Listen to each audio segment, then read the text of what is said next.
Mi impresión es que no es una tormenta, es cambio climático. Los escenarios políticos actuales nos va a permitir. Es el instituto más importante de Portugal.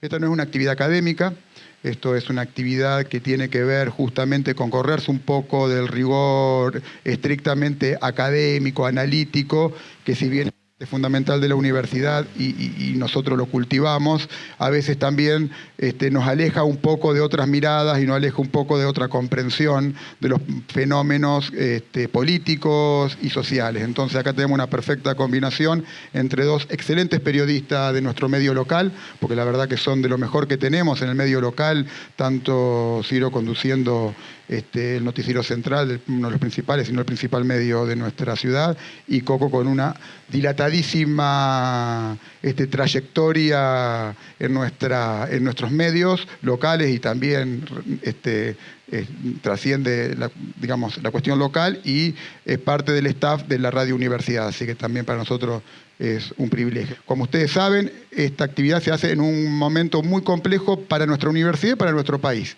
pero dentro de la complejidad que implica la situación política del país, la universidad, está un poco más atravesada por conflictos no solamente recientes, sino que todavía nos encontramos de alguna manera atravesados, que tienen que ver con una disputa o una discusión salarial y también tienen que ver con algunas otras cuestiones presupuestarias en torno a la universidad pública y a su financiamiento.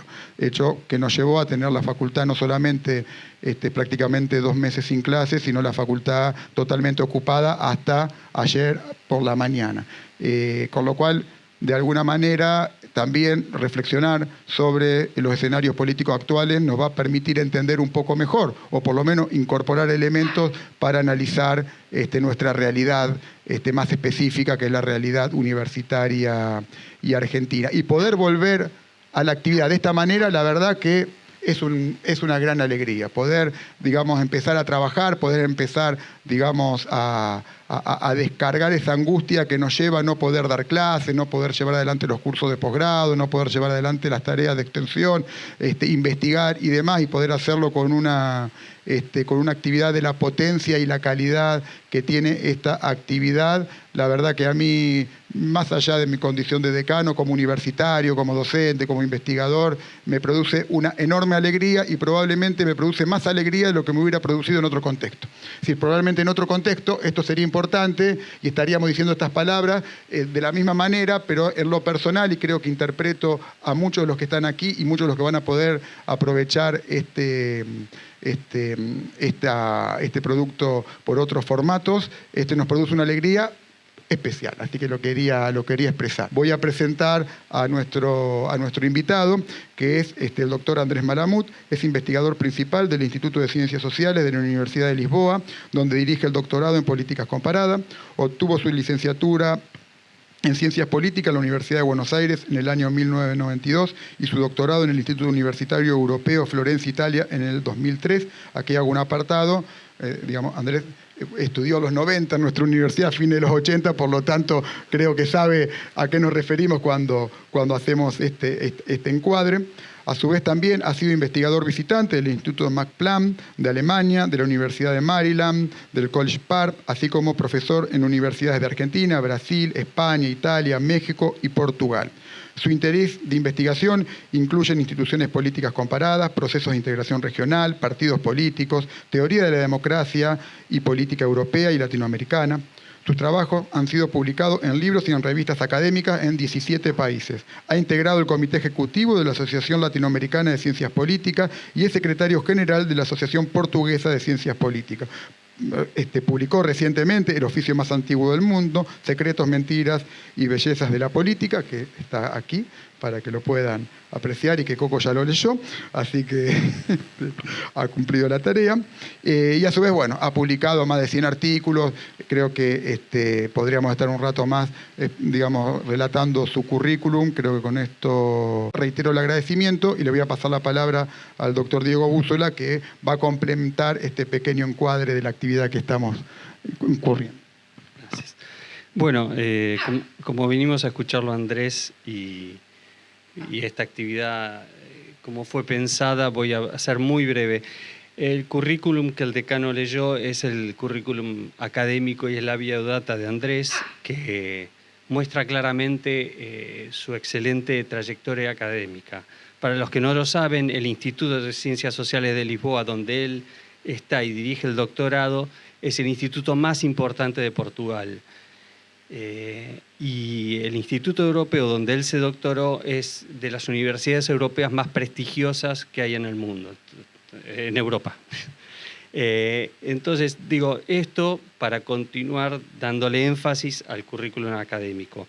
Yo creo que, dicho esto, lo fundamental de Andrés Malamud no es su currículum académico, sino su formación no formal. Yo creo, y esta es una interpretación mía, y no sé si Andrés la comparte, pero bueno, él vive en Lisboa desde el 2002, hace 16 años que está en Lisboa, y en Lisboa hay una práctica muy común, que es que los académicos tienen llegada a los medios. Los académicos son frecuentemente consultados por lo que ellos saben. Yo creo que en Argentina eso no sucede tan habitualmente, y cuando los académicos van a los medios, muchas veces no hablan de las disciplinas de las que saben. Y yo creo que eso le dio a Andrés una formación adicional, que es su capacidad de respuesta sintética y clara. Y esa capacidad que él tiene y esa claridad que él tiene, yo creo que la adquirió en esa formación informal, y creo que ese es el valor agregado que él tiene, además de su formación académica. Entonces, me parece que esto que hemos pensado como una entrevista tiene ese sentido, tiene explotar la virtud que nosotros en nuestro país nos falta, que es que los académicos lleguen a los medios y sean claros en los medios. Y yo creo que esa es una gran virtud de Andrés. Esto además de sus dotes individuales de la claridad y humorísticas y futbolísticas no. Futbolísticas no voy a mentir. No me vas a hacer mentir. Hoy estuve en la presentación del libro y Andrés planteaba que había 4 tipos de académicos vinculados a de intervención de los académicos, y 2 de esas que él mencionaba, una era el divulgador científico y otra era el analista científico. Yo no sé dónde te ubicás, yo creo que sos analista político, no científico. Pero creo que también es un divulgador científico, porque cuando habla nos obliga a releer Weber, Gramsci, y siempre está citando grandes pensadores. Entonces, dicho esto, dije que iba a ser breve y no pude ser tan breve como pretendía. Les paso la palabra a quienes vinieron a ver, que es Andrés y Ciro y Coco. Estoy muy contento y muy agradecido por estar acá, y tengo que admitir que Diego es mi amigo, así que no crean todo lo que oyeron, sobre todo las críticas al fútbol.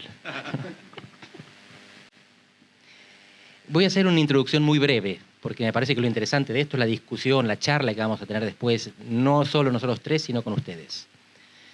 Y lo que sugiero es decir 3 cosas que se relacionan con algo que tanto Cristina como Macri dijeron en sus campañas y en sus gobiernos.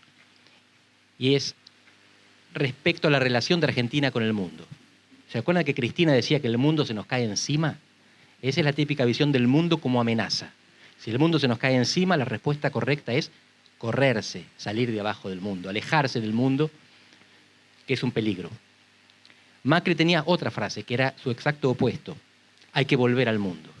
Y en esta interpretación, la idea es que el mundo es el lugar estable, el lugar correcto, el lugar que está bien, y Argentina es el país descarriado. Argentina se aisló del mundo, se perdió, y tenemos que volver. Creo que los dos exageraban, creo que los dos se equivocaban un poco. Me da la impresión de que Macri se equivocaba más.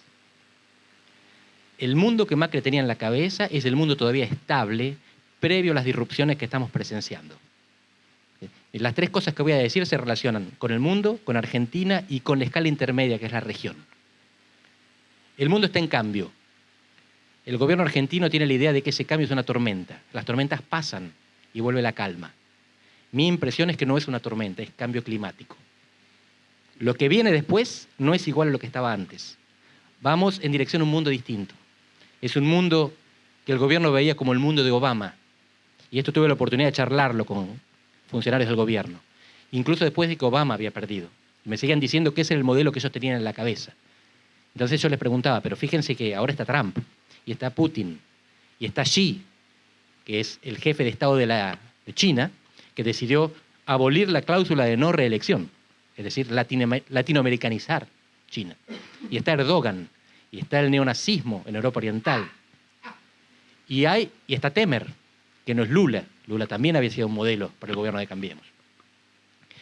Y ahí se quedaban sin reacción, pensando, sí, pero va a volver a ser.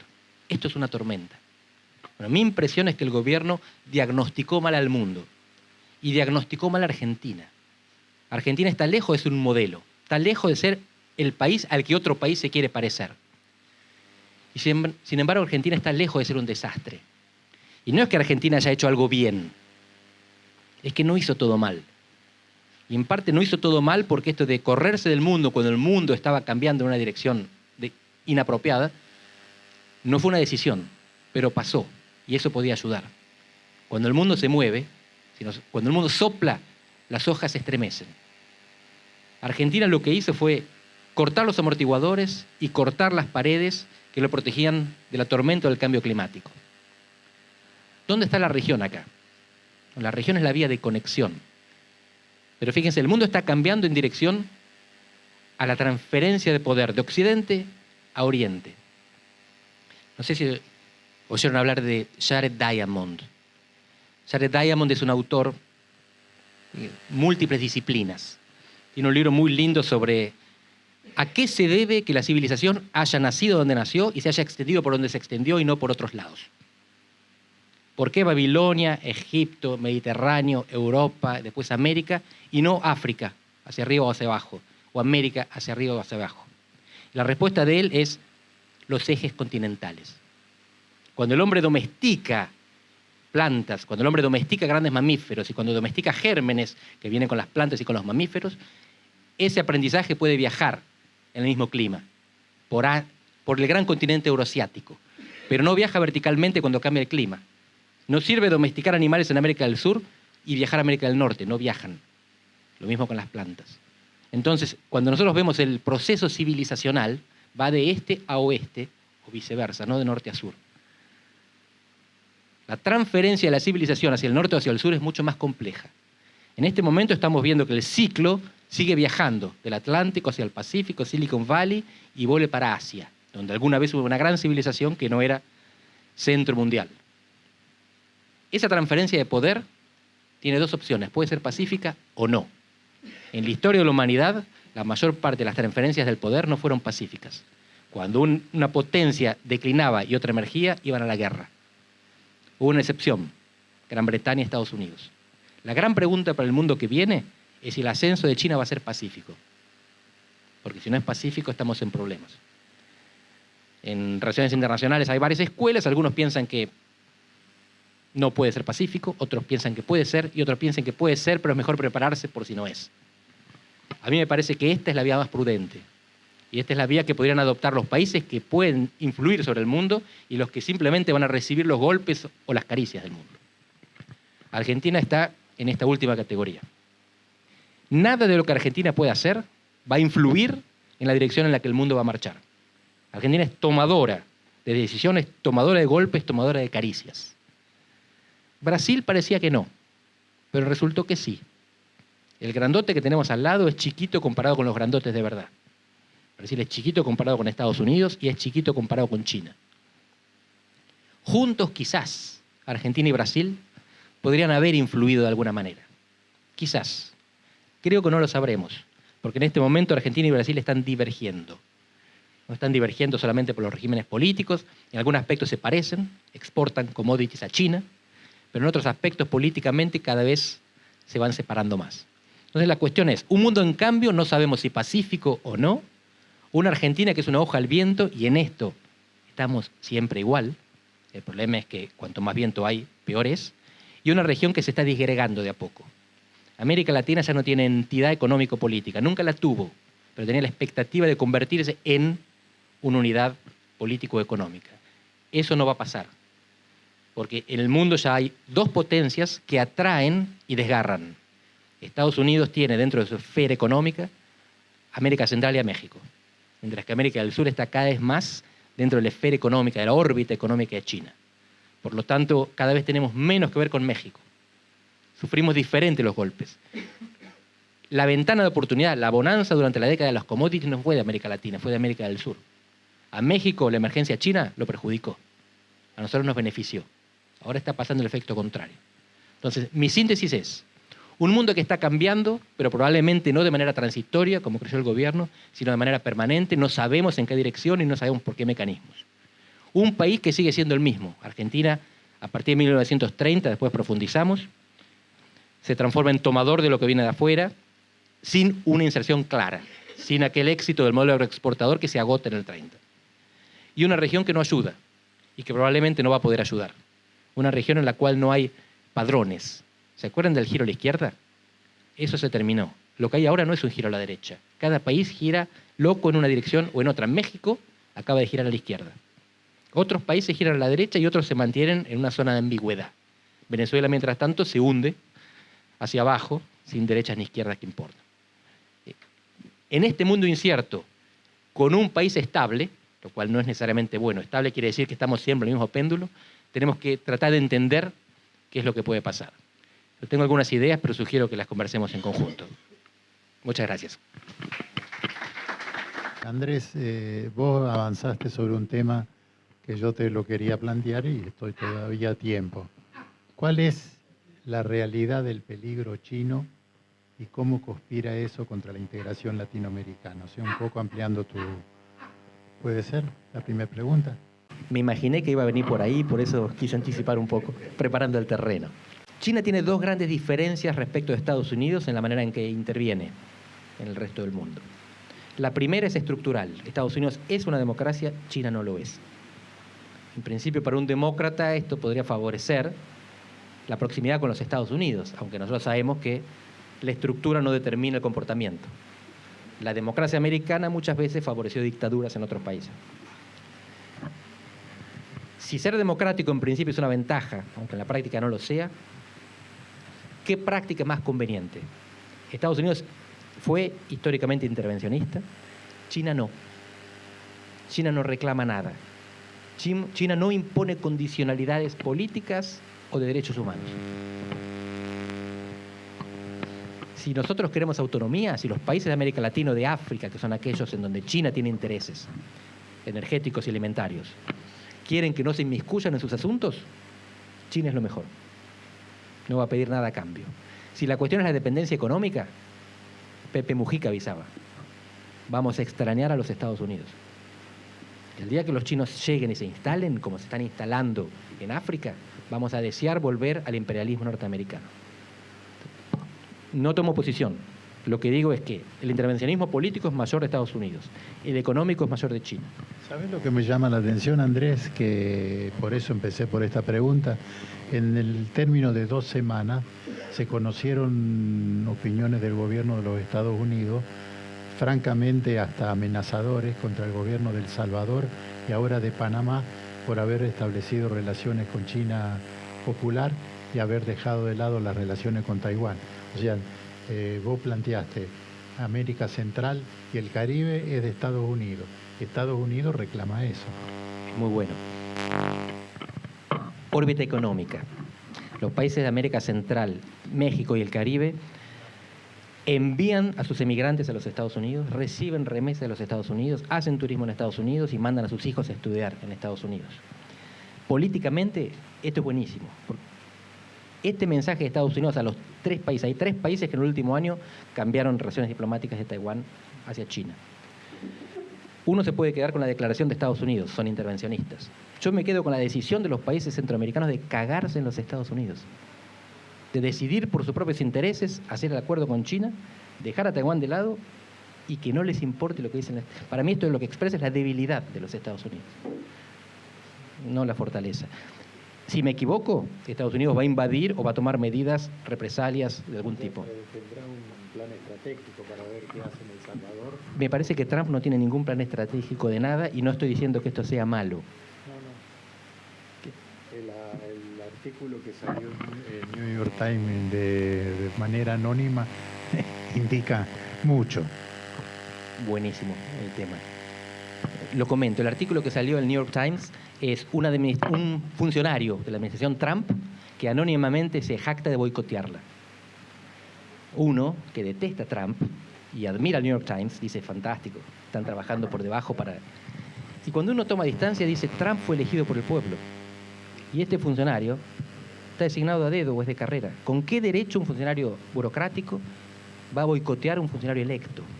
Y de nuevo, a mí me gusta el diario y detesto al presidente. Pero el criterio democrático es los electos mandan, los administradores administran. Lo que está pasando en Estados Unidos puede parecer grave. Para mí, sobre todo, es didáctico. Didáctico. A Trump no lo para la administración. Y Trump no tiene plan estratégico. Lo que muestra esto, que critica a los países pequeños de América Central y los países pequeños de América Central hagan lo que creen que conviene a su interés nacional, demuestra que Estados Unidos perdió poder político. No todavía económico, pero por lo que se ve no está en condición, no decidió retaliar con ese poder económico. No, si me equivoco... Casualmente la economía de Estados Unidos no se puede decir que ande mal. Me encanta, porque esto es políticamente incorrecto. Anda bien. Yo soy obamista y antitrumpista. Obama tuvo una política exterior de regular para mala. Trump tiene una política exterior que todavía no podemos juzgar a partir de los resultados. Pero si le sale bien... Deportó más inmigrantes que Bush. Obama. No hago falta. Sí, como que no. Obama deportaba calladito la boca. Obama deportaba 2 millones por año, si no tengo mal los números. Sí. Bush se golpea el pecho cuando lo hace, pero no deporta más y llega a acuerdos por debajo. Es un negociador, es un comerciante, es un empresario. Si consigue este acuerdo con Corea del Norte y si a pesar de romper el acuerdo con Irán, Irán no se nucleariza, la política de Trump, la política externa va a ser mejor que la de Obama. Y la política económica está siendo mejor, a costa del mundo, a costa de nosotros. Pero es lo que él siempre dijo que iba a hacer. America First. Él está cumpliendo su plataforma. Nosotros perdemos, los norteamericanos ganan. Es antipático, sí, nos perjudica también, pero a él no se lo podemos criticar. Te hago una última pregunta y lo digo así. Bueno, dale. No, Dale. sobre la posibilidad en este marco de America First, ¿crees que hay alguna posibilidad que el Tesoro norteamericano ayude a la Argentina? No tengo información del Tesoro, tengo información de Argentina y antecedentes del Tesoro. Creo que es una posibilidad. Lo hicieron con Uruguay en 2001-2002. Uruguay lo salva el Tesoro de Estados Unidos, no lo salva el Fondo Monetario y no se salvan solos. No los arrastramos porque Estados Unidos estuvo ahí para salvarlos a ellos y no a nosotros. Me dicen economistas en los que confío que la única solución para que Argentina no entre en default es que el Tesoro contribuya, que con el fondo no alcanza. Pero dicen otros economistas que hay soluciones alternativas. Esto que propuso el gobierno argentino de que los bancos centrales de los países desarrollados creen un colchón para los países en desarrollo. Una solución muy original, creo que lleva tiempo, pero en todo caso lo que hace falta no es que sea operativa, sino que sea creíble. Que los mercados crean que si hace falta, los bancos centrales van a intervenir. Así que creo que es posible, creo que es improbable y desde hace poco creo que hay alternativas también aceptables. Pero mejor preguntarle a economistas. Porque puede estar seguro de que la respuesta va a ser equivocada, entonces piense lo contrario de lo que le contesten. Hace un rato hablabas de lo que pasó con el famoso giro a la izquierda y lo que pasó con los precios de las materias primas para productos de Latinoamérica, mejor dicho, de Sudamérica. Lo dijiste bien, porque la diferencia es clave, ¿no? La frontera geográfica y productiva y la matriz económica es clave, la diferenciación de las dos zonas. ¿No se vuelve a repetir aquel viento de cola de entonces? ¿Desaprovechamos el giro a la izquierda? Sí, no diría que fue el giro a la izquierda lo que desaprovechamos, sino el boom de las commodities, pero sí. Fundamental esto que decías. ¿Qué exportan Argentina y Brasil? Commodities. ¿Qué exporta México? Autos. Brasil y Argentina exportan algunos autos, pero entre sí, porque esos autos no cumplen con los requisitos de seguridad para ir a los mercados civilizados. México produce autos que tienen las condiciones de seguridad, ABS, cinturones, y los vende Estados Unidos, y los venden a Asia, y los venden a Europa. No es el México que tenemos en la cabeza. Nosotros a veces seguimos pensando inercialmente en el México petrolero. No existe más eso. El 70 y pico % de lo que México exporta son productos industriales. Tendemos a descalificarlo como maquila. Algo de eso hay, pero la producción industrial que tenemos en Argentina y Brasil tampoco es tan sofisticada. Y esa diferencia se dio justamente a que México se integró con los Estados Unidos y Argentina y Brasil, sin quererlo, se integraron con China económicamente. Argentina, en parte, a través de Brasil. Si uno toma todos los países de América Latina, la mayoría es socio comercial, o de Estados Unidos primero, o de China primero, o 4 países de Brasil primero. Argentina sigue siendo Brasil dependiente primero y después China. ¿Por qué se desaprovechó la oportunidad? Por una cosa muy simple, que son la falta de políticas anticíclicas. Esto está en la Biblia: vacas flacas, vacas gordas. En época de vacas gordas la gente ahorra. Si se come todo, cuando hay vacas flacas se muere de hambre. ¿Qué países tienen política anticíclica en América Latina? Chile. ¿Qué países tienen políticas anticíclicas en el resto del mundo? Los desarrollados con petróleo. Noruega es el modelo típico. Arabia también tiene, porque aprendieron. Esto lo que les permite es, no voy a entrar con tecnicalidades, evitar el problema de la maldición de los recursos. Si ustedes miran en una lista cuáles son los países con más recursos exportables o monorrecursos, petróleo, diamantes o gas, van a ver que la mayoría de esos países son autocráticos y subdesarrollados. Las excepciones son los pocos países que construyeron fondos soberanos y esterilizaron las divisas. Y con eso evitaron destruir el sistema de producción interna que no estaba relacionado con esa exportación. Noruega es el caso típico. Nos gusta mirar a Australia y Canadá, son los países que podríamos haber sido, creemos. Chile es uno de los pocos casos que en el mundo en desarrollo hizo lo mismo. Y Chile es el país que ya hoy tiene el PBI per cápita más alto de América Latina, nos superó hace algunos años, nos sigue superando, se sigue abriendo de los demás, y es quizás el país que va a ser el primero desarrollado de América Latina. En términos de PIB por cápita, y indicadores de desarrollo humano están a la par con nosotros todavía. Desarrollo humano mide no solamente la economía, sino también otros indicadores que son más estables en el tiempo, como nivel de educación, mortalidad infantil, etc. Argentina y Chile siguen estando muy altos y Uruguay ahí cerquita. Y en ese aspecto también es interesante, ahí sí, la latitud importa. Los 3 países del Cono Sur son los más mejores en muchos aspectos. Uno de ellos es este que les contaba de desarrollo humano. Son los más altos en el índice de desarrollo humano. Pero otro, que no siempre se tiene en cuenta y para mí es fundamental. ¿Cuál es el mayor indicador de civilización? Dejar de matarnos entre nosotros. La ley de la selva, desconfiamos del que viene, no lo conocemos, nos protegemos. La civilización lo que hace es retirar de los individuos la capacidad de ejercer el poder de matar y concentrarlo en el Estado. El asesinato, la criminalidad se mide en asesinados cada 100.000 habitantes por año. En Europa están en 1. En Estados Unidos están en 5. En Brasil están en 30. En Venezuela están en 100. Más o menos las estadísticas de Venezuela son poco creíbles, pero... ¿Dónde está Argentina?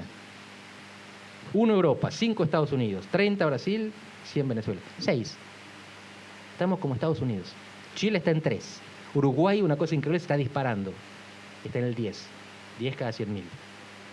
México está en 20, 22. En nuestros países, a pesar de la sensación que tenemos de inseguridad, hay robos, hay alguna violencia. Pero somos un país en el cual la violencia criminal se compara con la de Estados Unidos. Este país no está tan mal como a veces creemos. Y mejoró en muchos indicadores. Sin ir más lejos, democracia.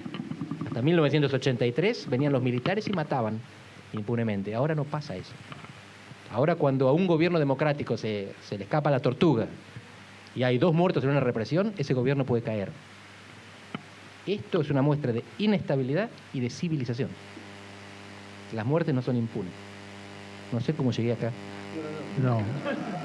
Veníamos hablando del desaprovechamiento del momento económico que vivió el subcontinente o el continente sudamericano, si se quiere hablar en términos productivos. Yo me quiero concentrar en ese origen de la pregunta y decirte esto. Si le tenemos que vender a China, le tenemos que vender a Brasil, ¿qué le vendemos? Porque en industria no vamos a competir nunca con China, ni con Brasil tampoco. Nos va a tomar 50 años alcanzar donde están hoy. La respuesta en general es la economía de nicho. Argentina tiene 44, 45 millones de habitantes, así que se puede dar el lujo de construir nichos de excelencia, nichos de calidad. En el fondo Brasil fue eso también. Brasil vende a granel masivamente soja y mineral de hierro, pero después tenía los aviones. Hay 4 grandes compañías de aviones en el mundo, 2 enormes, Boeing y Airbus, y 2 medianas, Bombardier y Embraer, que se están vendiendo las otras 2 gigantes ahora porque sin escala no van a ningún lado. Brasil consiguió eso. Consiguió también destacarse en otras áreas. Y Argentina también, el INVAP, la energía nuclear y el espacio. Argentina tiene un nivel que la pone de los mejores del mundo. Es el único país en desarrollo, no sé si hay alguna actualización, que le vendió centrales nucleares a países desarrollados, Australia y Holanda. Argentina tiene nichos. Los unicornios, software, patentes en algunos aspectos. No alcanza eso para un país de 44 millones de habitantes. Hace falta el campo, hace falta la industria y hacen falta servicios. Lo único que no hace falta es la disyuntiva, campo o industria, industria o servicios. El problema de Argentina fue que el tipo de cambio conveniente para la industria es diferente al tipo de cambio conveniente para el campo. Entonces nos la pasamos pendulando. Lo que hay que encontrar es, algunos dicen, el tipo de cambio de equilibrio para los dos, y algunos dicen, eso es imposible, tipos de cambio múltiple. Yo no soy economista, tiendo a creer a los economistas que hablan de tipo de cambio múltiple, pero es siempre difícil, porque ¿quién lo maneja? ¿Cuál es el regulador que genera confianza como para decir, el campo paga esto, la industria paga esto y los servicios aquello? Es un problema de confianza, y eso es un problema que Argentina todavía no resolvió. No confiamos en las autoridades políticas y monetarias, pero por lo menos ya no nos matan. Vuelvo al tema ese que me parece que no es menos. Yo tomo la última parte de cuando vos hablaste de la dictadura militar y comparaste con la Argentina. Hoy Piñera reivindicó el golpe de Estado, diciendo que si se volviese a dar las mismas condiciones, la sociedad reaccionaría prácticamente de la misma manera. El jefe del ejército de Brasil dijo que si aceptan la candidatura de Lula, el ejército va a actuar. El PT dice que es el acto más importante, más trascendente desde la restitución constitucional. Ese grado de inestabilidad hace peligrar la democracia o digamos, vuelve inamovible la democracia que conquistamos en América Latina o con Trump, el Comando Sur dando vueltas, las flotas navegando donde están los recursos naturales, ¿nos pone en cierto peligro o solamente es un acto de marketing político?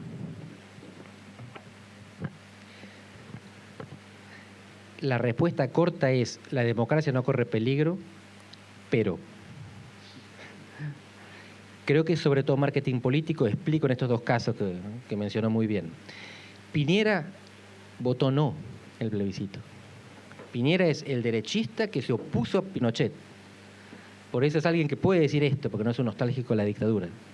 Pero lo votan los sectores que apoyaron a la dictadura. Así que él le dijo que no a la continuidad de Pinochet, pero lo votan los que apoyaban a los candidatos de Pinochet. Entonces hace equilibrio con eso. Por eso creo que es marketing. Él no está de acuerdo con eso, pero tiene que cortejar esos sectores.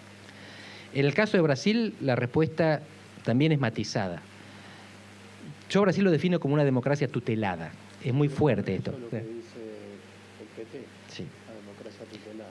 Fue desde el inicio, desde que la primera elección, cuando falleció el candidato, Tancredo Neves, y ya en la primera elección post-dictadura, los militares se guardaron una porción de poder y parece que no lo han abandonado del todo. Les cuento algo que habitualmente no se sabe en Argentina. La dictadura brasileña gobernó unos 21 años, del 64 al 85. 21, la nuestra 7. Los nuestros mataron, no entremos en la discusión, aceptemos 30.000.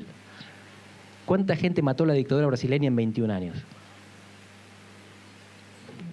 No llegaron, unos 400.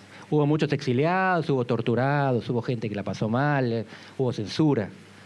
Fue mucho más suave, como son siempre los lusófonos.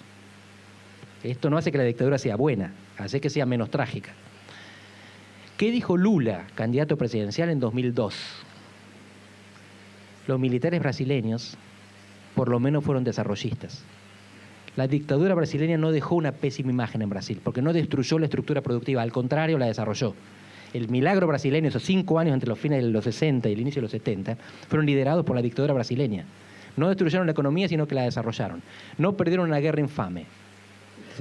Masacraron mucho menos gente. De hecho, Fernando Henrique Cardoso fue exiliado, José Serra también fue exiliado, Lula fue presa un rato, Dilma fue presa y torturada también. Volvieron. Esto no hace a la dictadura buena. Lo que hace es que muchos de los que sufrieron la dictadura reivindiquen parcelas de esa dictadura. ¿Qué quiere decir esto? Que decir que la dictadura brasileña no fue tan mal en Brasil no es como decir que la Argentina no fue tan mal en Argentina, para poner en contexto. Los militares se guardan parcelas de poder corporativo. Hay un académico brasileño, Jorge Saverulla, profesor de la Universidad Federal de Pernambuco, que viene publicando desde hace mucho tiempo artículos, y muchos están online, uno de 2004, donde habla de las parcelas privilegiadas que los militares se reservan. Por ejemplo, no precisan ir al Senado para ascender a generales, la justicia militar se impone al civil que ataca a un militar y así sucesivamente. Hace tiempo, y todos los politólogos brasileños decían, este es un loco. Bueno, él estaba viendo otras cosas también. Brasil no tuvo un ministro de defensa civil hasta 1998. La democracia es de 1985. Durante 13 años los presidentes civiles tuvieron 3 ministros militares en el gabinete. El ministro de la Armada, el ministro de la Fuerza Aérea y el ministro del Ejército, que eran los jefes de las fuerzas. Fernando Henrique Cardoso dice, vamos a tener un ministro civil y las fuerzas tienen cada uno su comandante. Lo que estamos viendo ahora es mucho menos que eso. Y en parte tiene que ver, Lula no iba a ser candidato, nunca iba a ser candidato. La ley se lo prohíbe, que es una ley que el PT sancionó y Lula promulgó. Por eso es marketing lo que dice el general. Lo que no quiere decir que el hecho de que lo diga y no reciba sanciones habla de una democracia saludable. Los jefes del ejército no pueden decir lo que el ejército va a hacer si la justicia toma una decisión. Entonces, él lo dijo sabiendo que no tenía consecuencias, pero decirlo es grave. ¿Cuál es la gravedad? Que demuestra que la democracia está tutelada, no que es inestable. Esta es mi interpretación, no hace falta coincidir. Si hay un golpe mañana, voy a haber estado equivocado. Pero mi impresión es que no, la democracia de Brasil no es inestable, es tutelada. Tiene un problema de calidad, no tiene un problema de fragilidad. Lo mismo en Chile, lo mismo en Argentina. Yo soy muy optimista en eso. Y miren que están pasando cosas feas. Pero feo es lo que pasa en Venezuela. Y en Venezuela el problema no es tanto la democracia, es el colapso del Estado y del sistema económico. Venezuela no produce nada más y no va a volver a producir. Venezuela es un Estado fallado y es muy difícil imaginarse cómo puede ser reconstruido. Venezuela solo tiene petróleo, un petróleo pesado que le sirve a muy poca gente y que requiere mucha inversión para extraerlo, refinarlo y exportarlo. ¿Quién tiene el capital y la necesidad de ese petróleo? Estados Unidos no más. Estados Unidos pasó a ser exportador. Solo Rusia o China. Si Venezuela es reconstruida en el futuro, va a ser por potencias que se apropian de la riqueza natural de Venezuela, no de otra manera. Así que lo que vamos a tener es agujero negro o colonia china o rusa. ¿Qué es mejor? Nada es mejor. Nos comparamos a Brasil, Chile o Argentina con Venezuela y decimos, no estamos tan mal. Bueno, esa era la pregunta, si se puede volver a repetir un escenario regional parecido al de la intromisión o la influencia del bloque de la Unión Soviética, por ejemplo, en Cuba. Si interviene en Rusia o China, ¿se puede dar un caso así parecido? ¿Está cerca? Dos consecuencias colaterales. Una consecuencia puede ser vasallaje. Los países quedan condenados a ser colonia de un país extranjero. Otra es que Estados Unidos intervenga para evitarlo. Y ahí lo que tenemos es guerra. O sea, no es bueno ser colonia y no es bueno ser pasto de combate de las potencias. ¿Conocen la historia de los elefantes? Cuando 2 elefantes se pelean, la hierba sufre. Cuando 2 elefantes hacen el amor, la hierba sufre. América Latina es hierba. No nos conviene que los elefantes se peleen ni hagan el amor cerca nuestro. Pero a veces no queda más remedio. Y la cuestión es, ¿cuáles son los costos? Venezuela solo puede ser rescatada por una intervención extranjera, no militar, por una intervención de reconstrucción económica. Pero ¿es ser rescatado eso o es ser ocupado?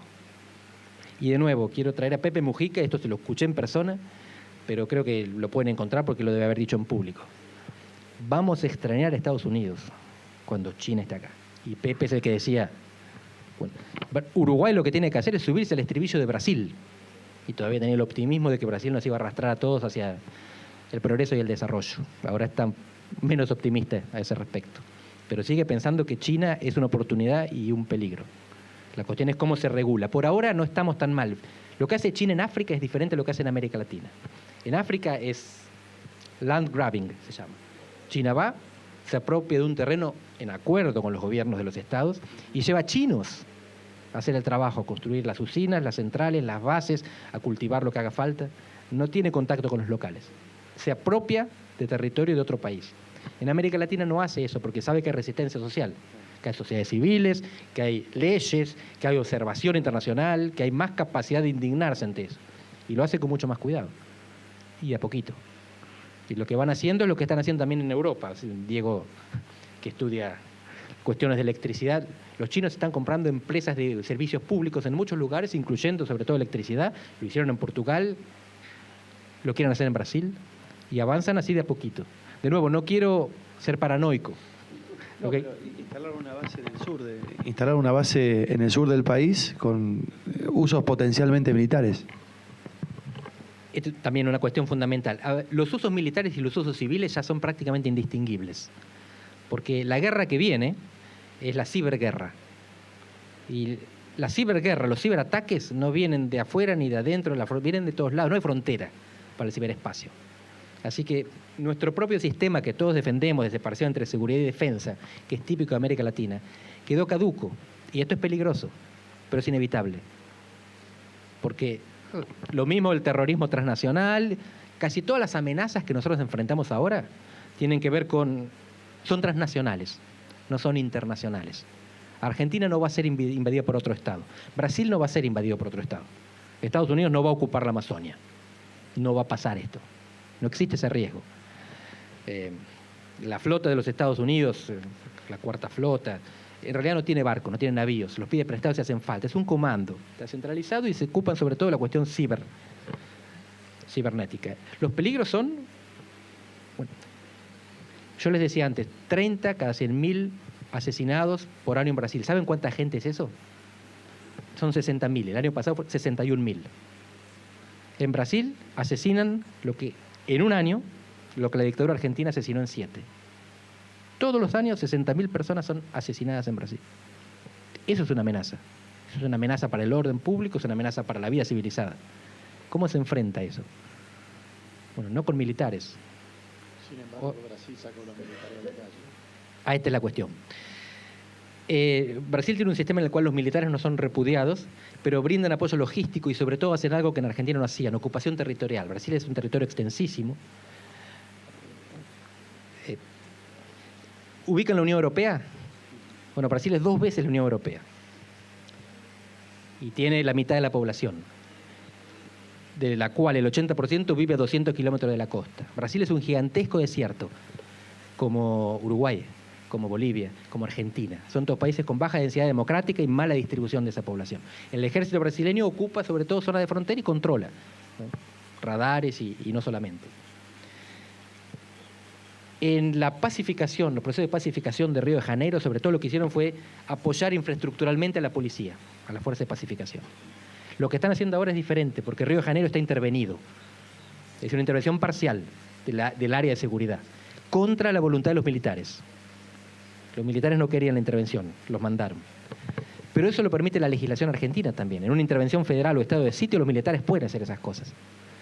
Así que en el fondo no están haciendo más de lo que la ley permite, mal, porque no están consiguiendo los objetivos. Pero lo que hablábamos antes de la incertidumbre del mundo que viene, todos los roles están confundidos, porque las amenazas no son las tradicionales. Nadie sabe muy claramente cómo se van a procesar. Yo estuve hace unos meses en Santa María, Universidad Federal de Santa María, Río Grande do Sul, Río Grande do Sul es el estado más militar de Brasil, es donde vienen los grandes militares brasileños, son los gaúchos, los que combaten, vienen los generales. Y Santa María es el mayor polo tecnológico, donde ellos hacen tecnológico militar. Cada año un encuentro de defensa. Y tuve la oportunidad de escuchar a Raúl Jungmann, el ministro de Defensa, que después pasó a Seguridad, y contó una historia muy interesante de que había ido a Suecia porque Brasil estaba viendo si compraba casas suecos o franceses. Y quedó sorprendido por el nivel tecnológico y les pregunta a los suecos, ¿cómo ustedes pueden construir los mejores jets supersónicos de guerra y no tienen voto electrónico? Que es uno de los orgullos de Brasil. Y los suecos le respondieron, porque no queremos que otro país decida nuestras elecciones. En Europa no hay voto electrónico, porque nadie cree que lo pueda controlar, nadie cree que puede evitar el hackeo o la intervención. Fíjense los peligros, fíjense hasta dónde llega la vulnerabilidad. Ellos lo saben, lo sienten. Bueno, las amenazas del futuro vienen por ahí. Vienen de tal manera por ahí que los países se sienten vulnerables. Todos los países desarrollados tienen departamentos de ciberdefensa, porque saben que es eso lo que puede hacer que un país deje de funcionar. Hay dos temas que los tratás en distintos capítulos en el libro. Uno me resultó muy gráfica, ahora que se discute que el mejor equipo de los 50 años, porque esas son las cosas que se discuten periodísticamente. Sí, todavía se discute, o se discute si es falta de aptitudes del... Yo te iba a preguntar si es necesario tener conocimiento de ciencia política para gobernar o no. Es una pregunta que queda pendiente. El otro me resultó muy gráfica, esa entrevista que tuviste con los miembros de la Fundación Pensar en el año 2011, la conclusión que sacaste, las dos conclusiones me resultaron muy interesantes y me gustaría que hables de los factores que tienen que coincidir para que haya una interrupción institucional, según tu manera de pensar. Sí, lo que no me acuerdo es que escribí. No sé si estarás de acuerdo con lo que escribí. Voy a obviar la parte en que desacuerdo conmigo mismo. La primera, la anécdota con la Fundación Pensar del Toro. Sí. En 2011 me llega un mail. Macri era jefe de gobierno de la Ciudad de Buenos Aires y de la Fundación Pensar me escriben diciendo, estamos teniendo reuniones con intelectuales, sabemos que vivís afuera, nos gustaría encontrarnos con vos cuando estés por acá. Digo, bueno, estoy viajando en tal fecha. Pasé por la jefatura de gobierno, me recibió un grupo de gente, como están grabando no lo voy a contar, no estaba Macri, en el café les puedo... Gente muy inteligente que está actualmente en la cúpula del gobierno. Y me llevé una impresión mixta. Me parecieron muy capaces y muy bien intencionados. Y me parecieron completamente ingenuos. Me dio la impresión de que no entendían nada de política, que eran porteños pensando el país como si fuera la ciudad de Buenos Aires. Y sigo pensando lo mismo. Bueno, esa era lo que quería que dijese vos, no que lo dijese yo. La cuestión es que en el medio ganaron 2 elecciones nacionales. Claro. ¿Por qué ganaron 2 elecciones nacionales? Porque la provincia de Buenos Aires, que no tiene cabeza, o mejor dicho, la cabeza de la provincia de Buenos Aires es la ciudad de Buenos Aires. Yo vengo de la capital, el diario que se lee en la provincia de Santa Fe. ¿Saben cuál es el equivalente bonaerense de la capital? No existe. No hay un canal de televisión bonaerense, no hay un diario bonaerense, no hay un cerebro. La Plata es una ciudad burocrática, detestada por todo el interior e ignorada por el conurbano. No hay una identidad, no hay un cerebro que unifique la provincia de Buenos Aires. Es un monstruo invertebrado. Ese monstruo tiene el 38% de la población. La ciudad de Buenos Aires tiene un 10 más, 48. La mitad de la población está ahí. Yo que soy futbolero, no quieren usar el estadio único. Hicieron un estadio único en La Plata y nadie lo quiere usar. Sí, lo de La Plata es la decadencia total. Hay pocos símbolos más expresivos de la decadencia argentina y la desestructuración bonaerense que la ciudad de La Plata. Bueno, esta gente entendió muy bien cómo funcionaba ese núcleo urbano que definió las elecciones. ¿Qué distritos gobierna el PRO? Capital y provincia, esos dos. Tuvieron la cabeza que yo no les anticipé, porque en esos momentos Macri coqueteaba con el peronismo. Lo que yo no me imaginé, lo que yo les dije es lo siguiente: la política argentina es territorial. los que tienen los recursos, la capacidad de fiscalización, la capacidad de movilización, el acceso a los barrios, el conocimiento de los punteros, la capacidad de evitar que te vuelquen el padrón y que te truchen las elecciones, son los dos partidos tradicionales, y en alguna provincia algún tercer partido nacional, como el caso de Santa Fe, o provincial en otros casos. Ellos estaban convencidos de que la nueva política iba a pasar por encima de los viejos partidos. El PRO tenía dos alas. Macri era el jefe, y estaba el ala práctica de Emilio Monzó y el ala teórica, filosófica, más entusiasta, de Marcos Peña con Durán Barba. ¿Qué decía Marcos Peña? Mantengamos la pureza, esto es lo que nos distingue, vamos solos a las elecciones.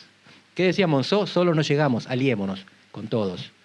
Todos eran el radicalismo y Massa. Macri tuvo la capacidad de olfatear y partir la diferencia.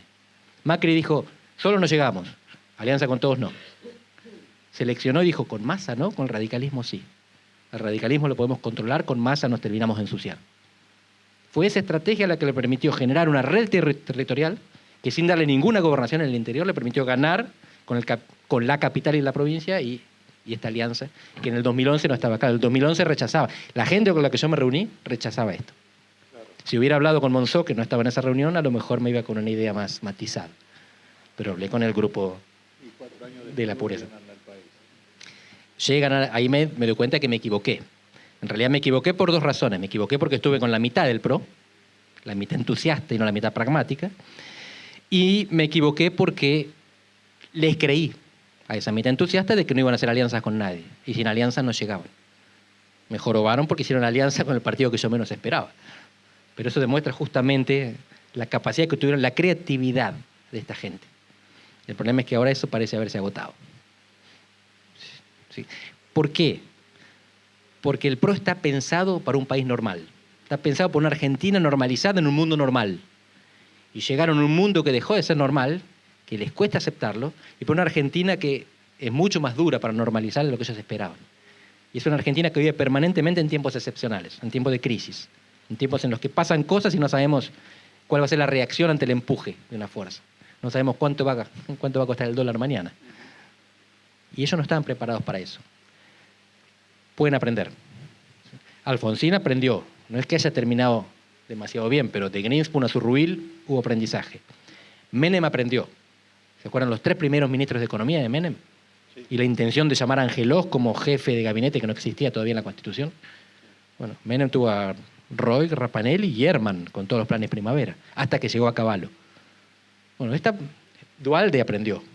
Tuvo a Remes Lenikov antes de llegar a Lavagna. Esta es la oportunidad, Zurruil, Cavallo, Lavagna, de Macri. No sé si la va a aprovechar. Te pido, la última parte era sobre, bueno, ahora que se habla de acción destituyente, el club del helicóptero, vos das 3 elementos que deben confluirse para una interrupción del régimen institucional. Eso es lo que no me acuerdo cuáles son. No, porque son demasiado importantes. En esta etapa de Argentina. Hay conspiración. No hay ninguna duda. Hay gente que quiere que el gobierno se vaya antes. También ocurrió lo mismo en el 89 con Alfonsín y en el 2001 con De la Rúa. El único caso en el cual hubo menor responsabilidad es el de Alfonsín. Alfonsín no consiguió superar las fuerzas que se lo ponían. De la Rúa se cae solo. Los peronistas no estaban empujando, estaban soplando, porque es lo que hace alguien que está en el juego de roce y de flexión. Soplaron y De la Rúa se cayó. Si ahora Macri se cae, de nuevo, se cae porque lo soplaron. Hay gente soplando. Pero si el gobierno se cae es por su propia responsabilidad. No hay condiciones como para hacer un golpe de Estado, golpe de mercado, pueblada, nada por el estilo. El gobierno tiene todas las condiciones para mantenerse en el poder. Depende de sí mismo. ¿Sí? Tiene todavía los recursos, tiene una política social. ¿Cuál es la sorpresa del PRO? Que son mucho mejores en la política social que en la política económica. Funcionaron en lo sensible y en la contención de la calle y fracasaron en la gestión de aquello que uno pensaba que serían más eficientes. Son exactamente lo contrario de lo que uno se imaginaba. El PRO es una combinación de varias cosas. Gabriel Bomaro va a estar mañana a las 3 de la tarde en un panel, espero yo, bastante interesante. Y él habla de los diferentes grupos que compusieron este partido político. Pero para mí los dos más importantes son los CEO y los ONG. Los CEO la economía, los ONG lo social. Fíjense, y todos pensamos que lo que los distinguía eran los CEO. No, lo que funcionaron fueron las ONG. Fueron Stanley y Vidal. No fueron los genios de la jefatura de gabinete. Las condiciones no están dadas para la inestabilidad, de nuevo, externas, porque el peronismo no las quiere. El territorio no está en contra de Macri, el peronismo no está en contra de Macri. Los gobernadores peronistas todavía no resolvieron su interna. Y sobre todo, lo único que no quieren es que vuelva Cristina. Y esto es muy interesante, porque una de las condiciones, una de las garantías de supervivencia del gobierno es la fragmentación del peronismo. El gobierno estable es consecuencia de que el peronismo está fragmentado, pero a su vez es causa. El gobierno interviene con mucha estrategia y mucho dinero para garantizar que los peronistas no se juntan, favoreciendo a los intendentes o los gobernadores que les son afines. Entonces, no está convencido. Sí, estoy convencido. Repito lo que leí. No crea todo lo que lee. Bueno, quiero preguntarte por la parte que vos decías, que las corporaciones financieras o el mundo financiero no está en condiciones de un golpe institucional. ¿No hubo un vuelto en la última corrida financiera por lo que está pasando con las empresas? Un vuelto, sí. Tengo menos información sobre eso, no querría hacer especulaciones. Hubo gente que ganó mucha plata, hay gente que gana mucha plata, 60% de tasa. Esto es un desastre, esto no puede durar, es una situación momentánea para la estabilización. Pero por supuesto que en este momento hay gente que le está pasando muy mal y gente que le está pasando muy bien. Es lo que pasa cuando se dan estos desajustes o reajustes del mercado. Ahora, de decir que hay gente que se beneficia, decir que esa gente que se beneficia produjo esto, hay un paso lógico. Yo no tengo la información empírica para dar ese paso lógico. ¿Y la grieta hasta cuándo le funciona o le debe funcionar al gobierno mientras el peronismo esté desintegrado y no queriendo que vuelva Cristina? Es buenísimo porque esta es la paradoja que carcomió al gobierno por dentro. Al gobierno la grieta le servía políticamente y lo perjudicaba económicamente.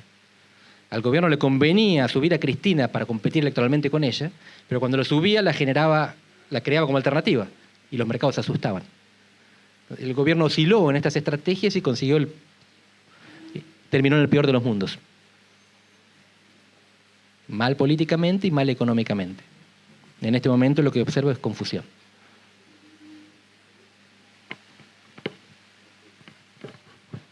Aunque este no es un acto académico, sino que es una mezcla, digamos yo, interesante entre academia y periodismo, hay algunos temas en el libro que me resultaron interesantes, especialmente el tema ideología. Para un licenciado en ciencia política, yo recuerdo, lo cuento como una anécdota, yo vendía los libros de la editorial Cartago y uno de los libros era Teoría de la desideologización, y era toda la disputa con Bell y qué sé yo.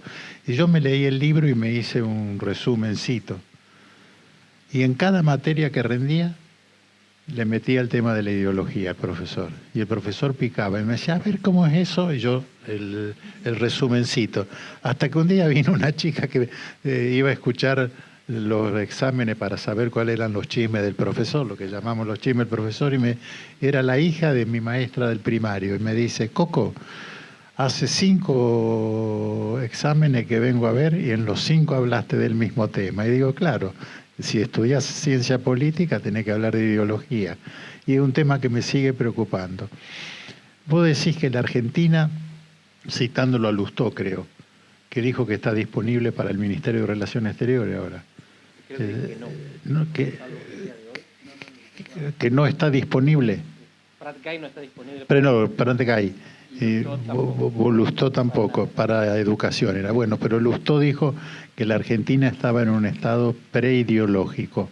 Y vos decís que el estado preideológico es natural en Argentina. Explícamelo.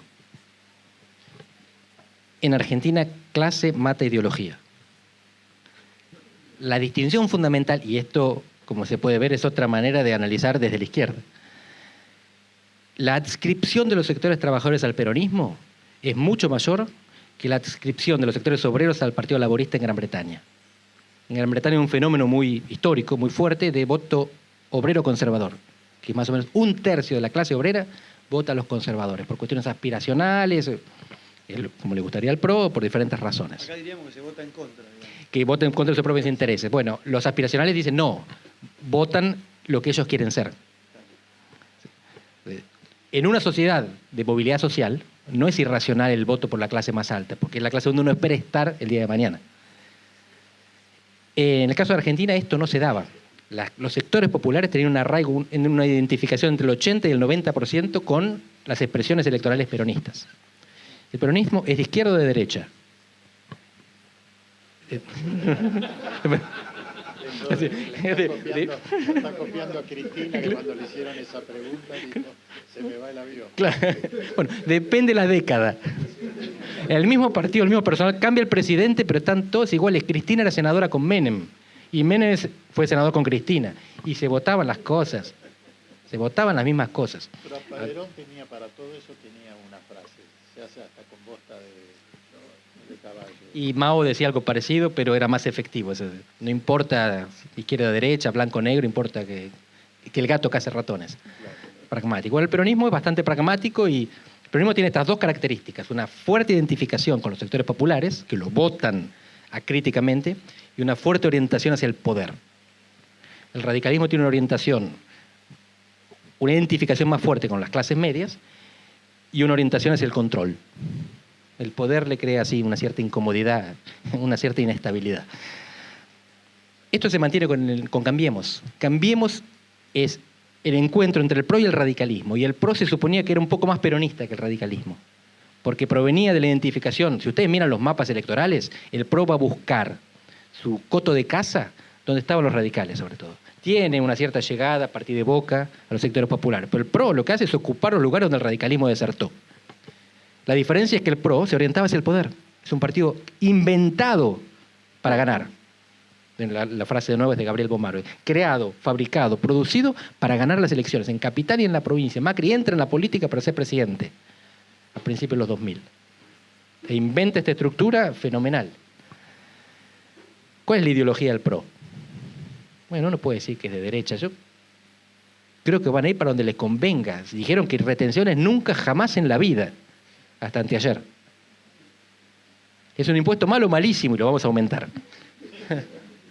¿Sí? En ese aspecto, uno puede decir, se parecen también al peronismo, la orientación hacia el poder. Pero, bueno, Argentina es bipartidista no porque hay partidos cohesionados, dos, sino porque hay espacios que cohesionan a los partidos. Los cohesionan cuando son gobierno. Con Cristina el peronismo estaba todo junto. Perdió y... Antes de Macri la oposición estaba toda separada. Llegó al gobierno y ahora no se va nadie. Macri los basurea o ellos los basurean a Macri. Hacen durante todo el fin de semana rumores que van a cambiar el gabinete, no cambian, lo reducen. Nadie se va del gobierno. Hubo disidencias en el pasado, fue el grupo de los 8 con Menem, hubo algunas disidencias con el kirchnerismo, las habrá eventualmente con Cambiemos, hay un grupo de radicales insatisfechos, Changuí Cáceres por acá. Pero, sí. Yo estaba hablando de la provincia de ustedes. Pero no es significativo. El que tiene el poder unifica ese espacio. El espacio de las clases medias no peronistas o el espacio de los sectores populares peronistas. ¿Dónde está la ideología? Me tentás que haga un chiste. No se puede decir que a los radicales no le dieron nada. A Brandoni le dieron un programa de tango en el canal, en el canal oficial. Hay radicales que todavía están satisfechos. No encontré al otro. Bueno, es eso, la ideología es una cosa fascinante, en muchos países tiene importancia, en Argentina es mucho menor. La ideología lo que hace es legitimar el giro que hace este espacio político, aquel espacio político en función de las necesidades del momento, que son necesidades generalmente vinculadas con el entorno internacional. Cuando el mundo privatiza, el peronismo privatiza. Cuando hay giro a la izquierda, el peronismo gira a la izquierda. En esto son muy hábiles para sentir los vientos del mundo, aunque generalmente llegan tarde. No hace falta destacar que Perón era un tipo que había aprendido lo que él quiso implementar en la Italia de entreguerras. Cuando lo implementa en el momento en que se llegan los gloriosos 30, el estado de bienestar, es el mundo que ya no existe. Bueno, eso le está pasando hoy a Macri. En Argentina las ideologías son un problema. Los pragmáticos por lo menos van emparchando, que al final es lo que terminan haciendo todos los gobiernos, porque plan no tiene nadie. Bueno, abrimos la ronda de preguntas para la gente que está escuchando, para darle un cierre a la exposición de Andrés y a esta entrevista abierta que hicimos con el colega y prócer del periodismo local, Coco López. No, en vida, prócer en vida. No te anticipes. José Maggi una vez dijo lo mismo, pero se refirió al fútbol. Me dijo, vos que viste muchos mundiales.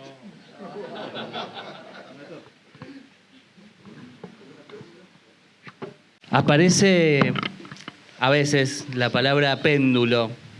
Cuando la mencionaron me acordaba automáticamente un poco, no sé si tuviste la oportunidad de observarlo, digamos, o de poder leerlo del libro de Dante Caputo, El péndulo austral, digamos, donde un poco el subtítulo describe esta cuestión, digamos, argentina pendular, y él la define un poco entre el neoliberalismo y el populismo de alguna manera.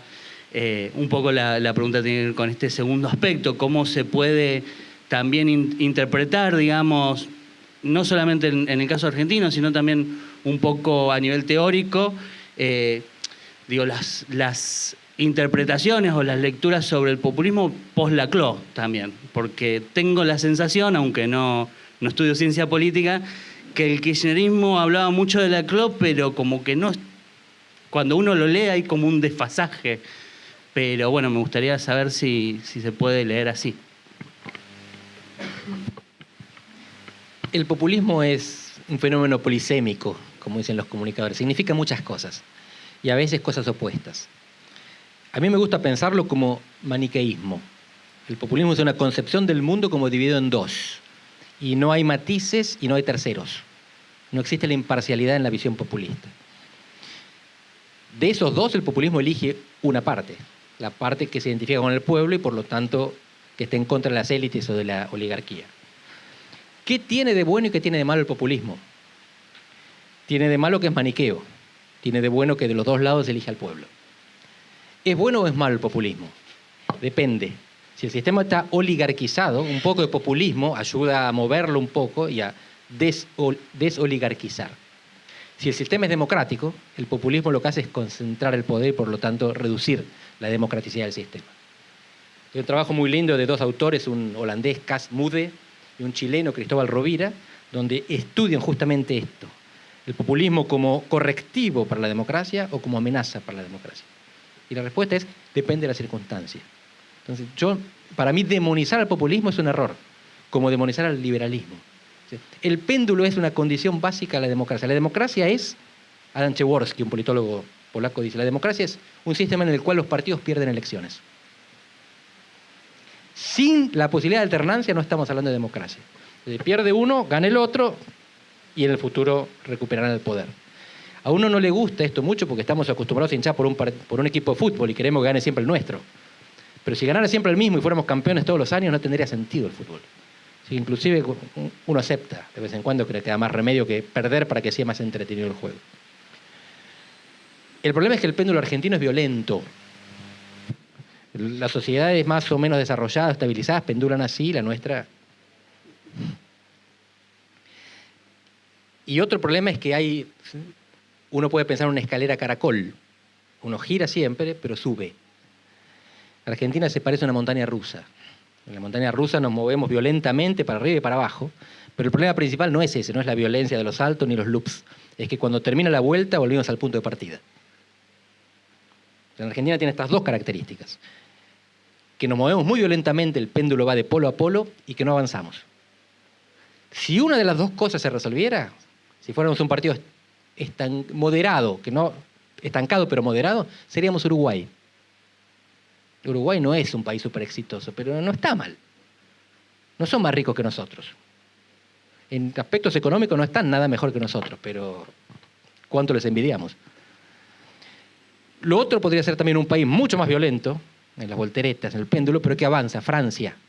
Un país hiper radical. Francia tiene una tradición de revoluciones, de quemar autos todos los fines de semana. Son muy brutos los franceses, se las pasan de paro. Entonces nosotros nos quejamos las huelgas. pero avanzan. Es un país desarrollado con un Estado hiperfuncional, un Estado que funciona mucho mejor que el Estado alemán, con un stock de riqueza maravilloso, que tiene ahora problemas económicos serios. Bueno, Francia y Uruguay combinan las ventajas y las desventajas de Argentina. Argentina solo combina las desventajas.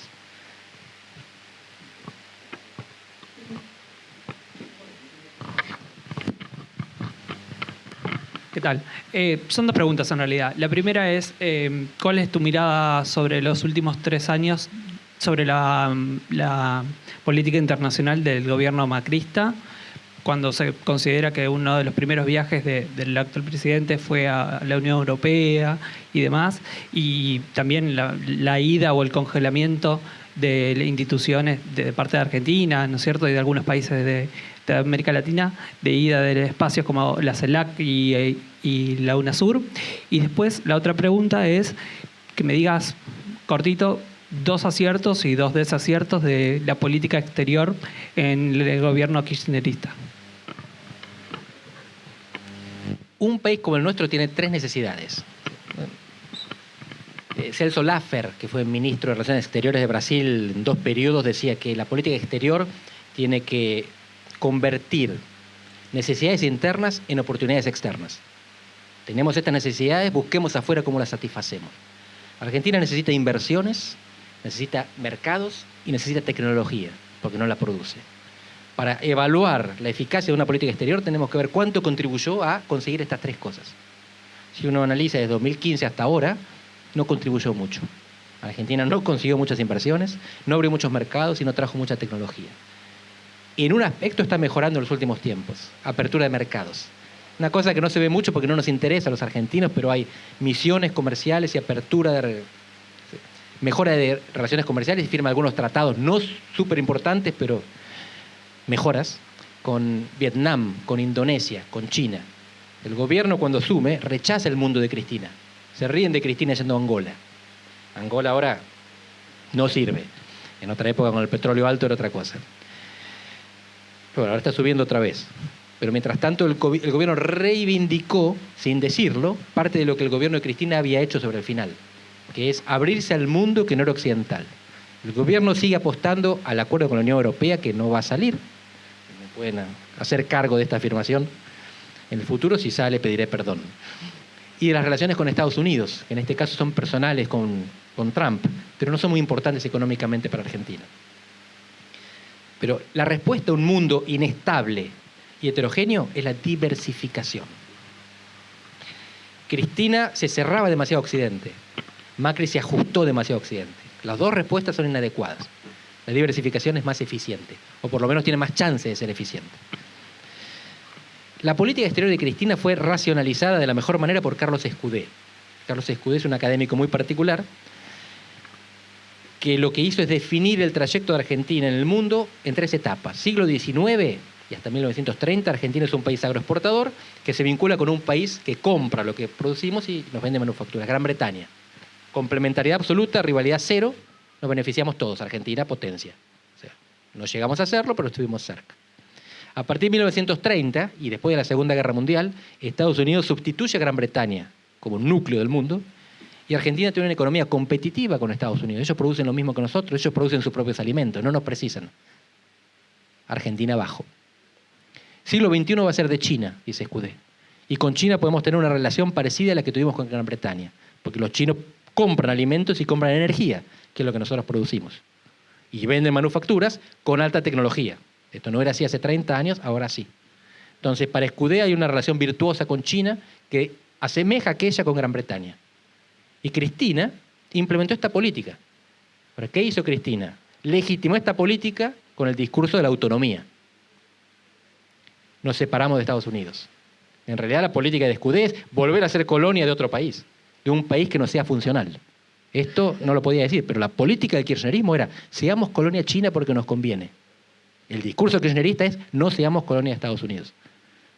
Ambas cosas eran inteligentes, pero eran inconsistentes. El gobierno de Macri ahora está viendo qué pasa. Bueno, el canciller está viendo qué pasa.